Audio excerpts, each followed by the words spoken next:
So, disclaimer, this is not to say that studying in abroad is better than in Nigeria, or to be like, oh, studying in Nigeria is better than Philippines. This is just to tell you guys about the things I experienced and how like my feelings about this place in particular, my school as well. When Anna told me I was going to shoot this video, I had to ask some of my friends that studied nursing in Nigeria about the experience, just to have good view, so that I can give you guys some reasonable information. So whatever I'm going to say, don't take it like so seriously, so because everything might not be as it is for some schools, because different schools have their own different policies and the way they teach their students and everything like that. And on we'll go.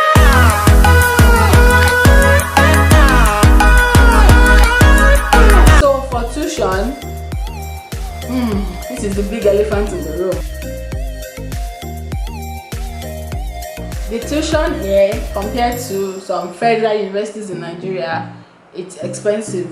But if you want to compare it to private universities in Nigeria, because private universities in Nigeria are also expensive, like they pay 800,000 naira to 1 million or more than that. It depends on which school it is. I really don't know about their tuition that much, but it's that expensive. But compared to here right now, the only thing that makes the tuition here expensive is the exchange rate. Is how much. It depends on how the exchange rate, how dollar to naira exchange rate is. That is what is going to determine if you think the tuition is expensive or not. If dollar is around 160, when it was 165 naira to 165 naira to $1, then it's not that expensive at all. Like, it's more easier here than that. But now that the exchange rate is very high, now if they send you any amount from Nigeria, you have to divide it by 9.6. That's the current exchange rate, if I'm not mistaken. But the exchange rate changes almost every day, or sometimes they will tell you that the exchange rate in the morning is maybe 9.0, and before midnight you are already receiving another message that right now the exchange is 9.2. So it depends, and sometimes it goes lower than that, 7 point something, 6 points. But the last time I received 6 points was maybe when I first arrived here. That was in 2016. That was when we got 6 point something. There was only a time that we're getting 10 points. It's that high. So the exchange rate will determine if your tuition will be expensive or not. And for School of Nurses in Nigeria, the tuition is not that much. They pay, I don't know how much they pay, but it's not expensive as far as I know about. It's not expensive, and we all know that federal universities are not expensive as well. So that's that about that. And apart from tuition here, you have to consider other things that you have to pay for. You pay for your accommodation, for your feeding. You can live in any house. You can get a house of 1 month. You can choose to pay 100,000 naira per month. Yes, and you can get the one that you just pay 50,000 naira per month. It depends on where you want to stay. If you wish to have a roommate, or you want to stay alone. If you want to stay in a nice environment or not. So it depends on your choice. So that would determine how much you're going to pay for your rent. And aside from that, you have other expenses that you have to pay for apart from your house rent. Then you pay for your visa as well. So yeah, my next point will be about your visa. For your visa, when you are coming from Nigeria, they give you tourist visa, which is going to last for, I think, 60 days. So upon your arrival here, you can, once you start school, then the school can convert your visa to a student visa. You have to pay. So student visa duration is only for a year. You can only it's going to expire in a year, and after that you have to go back to renew it up until when you finish. And the clause here is that if you are not yet 18, you are not going to get your student visa until you are 18. So what happens is, if you are not yet 18 and you start schooling, you are going to continue extending. You extend your visa every 2 months, every 6 months, and every semester you have to get special student permit, SSP. Visa drama here, it's not something you want to experience, because they are going to collect a lot of money from you since you're a foreigner. So you have to make sure that you do the things rightly. For example, if you're studying in Nigeria, you don't have to worry yourself about visa. So that's another thing. So the next thing I'm going to talk about is the stress level.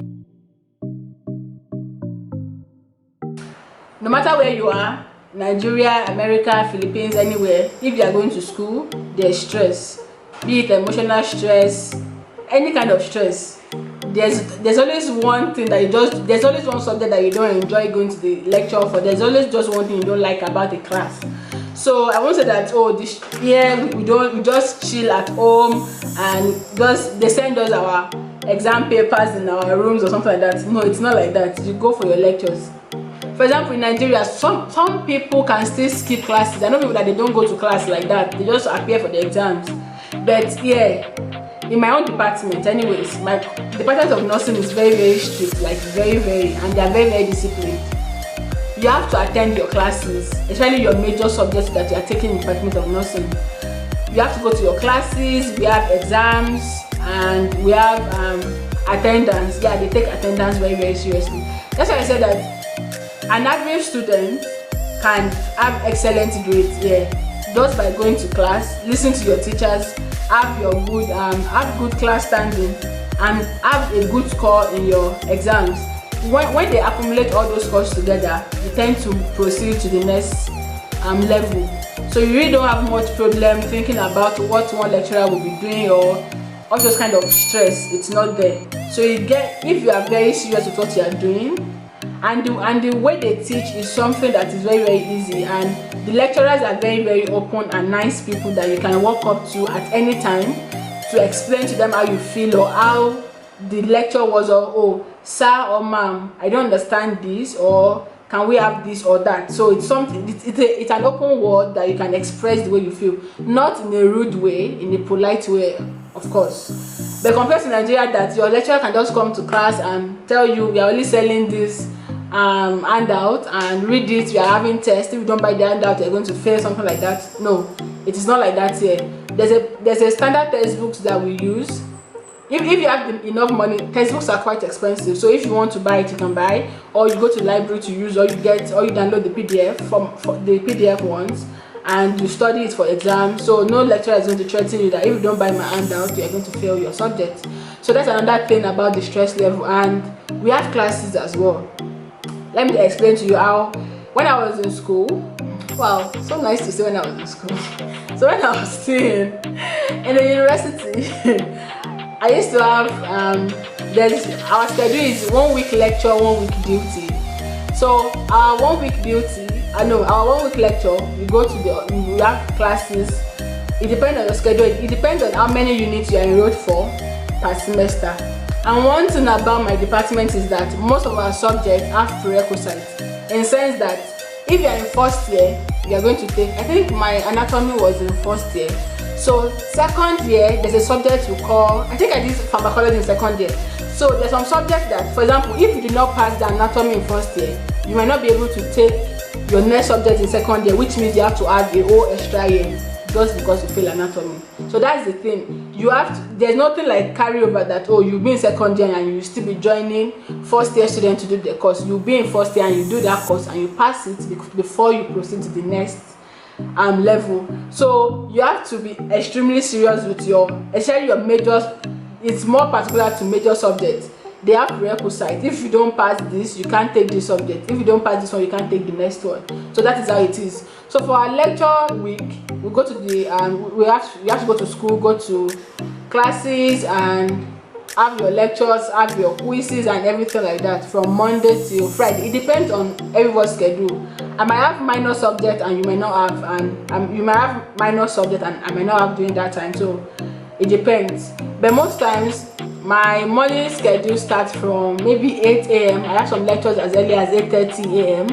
and it depends on if it's major. Most times our major subjects per class, it may take I think 2 hours or 1 hour 30 minutes, and after that you have another subject or you have your break, and then up until that till evening. So sometimes I have classes up to evening time, up to 6 p.m. But that was when I was in first year, second year. When I got to third year, my classes end around maybe 3 p.m. or 4 p.m. So I do not have late night classes anymore when I got to third year. And in my fourth year, first semester, I only had some very important subjects. I think I had medical surgical nursing, and I had research too. I started my research when I was in third year, second semester. I hope I'm not boring you with this my explanation, but I'm just trying to explain how it is done. So the fourth year second semester, it was clinical throughout, so we're going just go to the hospital throughout the whole semester. The next and last thing will be about our lecturers. So all the lecturers in my department are nurses. Like they have their Bachelor of Science in Nursing and they have their master's degree, and some, I think about 4 or 5 of them already have their PhD in nursing as well. So they have fundamental nursing background, so that they know what they are teaching us, especially for our major subjects. There's some subject that we have to take in other departments. For example, my anatomy and physio, you have to take it in physical therapy department. Microbiology, I took that one in I think medical technology department, I think so. But for my own department subject, for like medical, surgical, maternal and child, that is OB-GYN, and pedia, surgery, what else, psychiatric nursing, community health nursing, fundamentals of nursing, all those subjects are being taken in my department by people who are actual nurses. So for Nigeria, I don't know, I think most of the teachers or the lecturers too might be nurses, or I'm not so sure about that.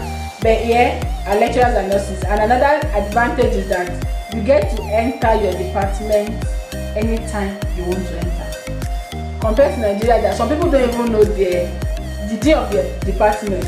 They only know the man's car or the woman's car when it's passing. Oh, that's the car of the dean.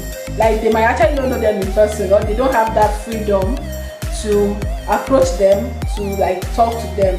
I can't count how many times I've entered my dean's office to sit in that front like this and we have actual conversations, or my lecturers. There are still some of my lecturers that I can still message now and just to check up on them, or just to say hi, or if I have any questions, I can send them a message and ask them like, oh, what are we going to do about this? Oh, you asked us to do this thing, but I do not understand how to get it done or something. I don't think people in Nigeria or people that study in Nigeria have that kind of advantage. Some schools they may, and most they do not. Let's just be sincere. So they do not have that kind of opportunity to be able to be free with your lecturers. That doesn't mean that they don't have strict lecturers there. There's some lecturers that I do not like them based on their strict attitude and their distance. Yeah, but that doesn't mean that they are not good teachers. Like they are very, very amazing and they are very, very intelligent. So they teach us very well and we learn a lot.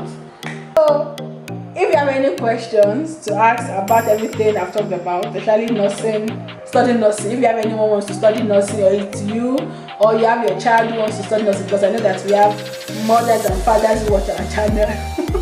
I'm not so sure, but either way, if you can drop it in the comment section. If your questions are much, then you're gonna see me in this channel again very soon. I'll send you via DM. Or you can send it via DM or email if it's not much. But if it's too much for me to reply, then we're gonna shoot another video for your answers. So it would be nice to have me back here because I think I love being here. Anyways, so guys, with this, I think we've come to the end of this video. So give this video give it a thumbs up. I don't know. Thumbs up if you want to see more like this. If you love more videos like this, thumbs up. And if you want me to share my story of schooling in the Philippines, like not comparing to Nigeria, like how my journey here. So just go to somebody's channel and be taking customer. Yeah. Guys, comment down below if you want to see me again sharing my story about how I got here and my 4 years journey, and how it felt, how I'm feeling right now, not having graduation, because I've dreamt about working on that stage for how long now, but Corona don't do its own, so we don't have graduation anyway. So guys, that's it. So guys, with this we come to the end of this video. I would like you to share this video, subscribe to this channel if you haven't. Like, I don't know what you are doing if you've not subscribed to this channel. Like, why? Okay, please, I'm begging you, for the sake of this pretty face, subscribe to this channel. And also share with people that you know that they might want to study nursing, or they are planning to, and they don't know what to do about it. So share it might be of use to them. And as I said earlier, if you have any question, ask in the comment section. I'll be there to reply. If it's too much, then we'll have to come back here to address the questions. So with that, signing out, my name is Nosby. Bye guys.